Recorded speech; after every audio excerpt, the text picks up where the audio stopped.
Sa tuwing sinasabi nating pulubi, madalas na naiisip natin, sila ay marumi.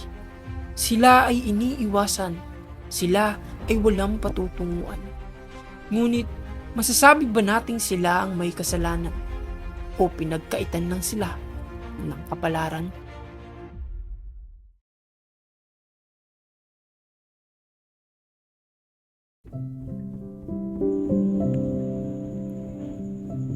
Dito sa bayan ng Bacolor, nakilala ko si Aling Rosario.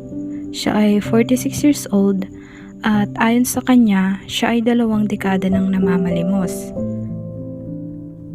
Malimos kami sa Guagua, iba-ibang lugar, sa intersection. Lahat pinasok namin para meron kaming kakainin. Ako nagpapakain sa mga anak ko. Buwas ng kamay ko yung inaano ko sa mga anak ko. Sa pangangalakal, ang kikitain ko kay 180, 200.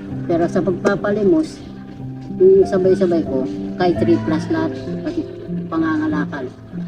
Ang kanyang kinikita sa pamamalimos ay pinambibili niya ng gatas ng kanyang apo, pagkain at mga kandila dahil wala silang kuryente. Kami lang walang kuryente doon. As mga katabi namin, may ilaw sila. Gusto nang manood ng mga anak ko, sabi niya, ma, kailan tayo makakuryente? Wala pa tayong pera, anak. Pag nakapera na tayo, doon natin apply yung kuryente natin. May mga iniinda ng sakit si Aling Rosario, kaya tanging pamamalimos lang at pangangalakal ang kanyang naiisip para makakain. Malaki din kasi yung puso ko sa pag inaano ko. May hika ako, may diabetes ako, lahat na. Kaso kailangan ng mga anak ko, kakayanin ko.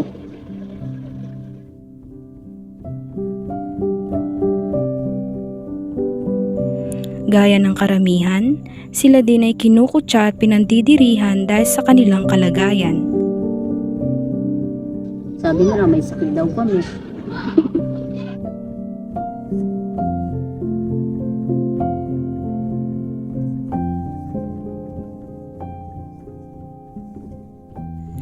Isang araw daw ay sinumpong ng hika ang kanyang anak at sa kasamaang palad namatay ito dahil di nila agad na idala sa hospital.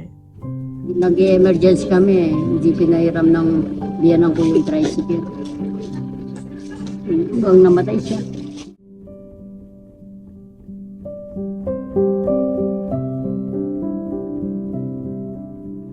Isa pang nakakalungkot na pangyayari sa buhay nila ay noong 11 taong gulang ang panganay niyang anak ay nagahasa ito.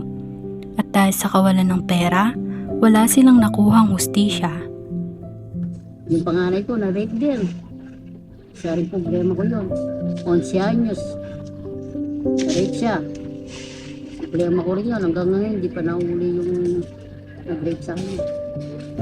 So masasabi niyo po ba na unfair yung batas sa mga mahihirap?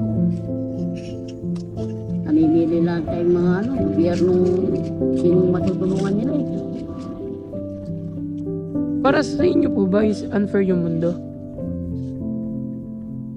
At kami lang mahirap na ganito. Sobra kahirapan.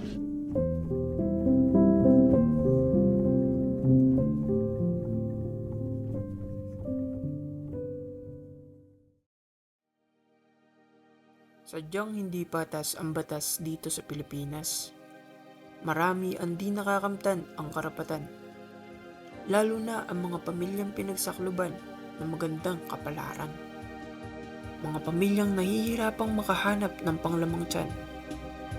Mga pamilyang nahihirapan pero patuloy pa rin silang lumalaban.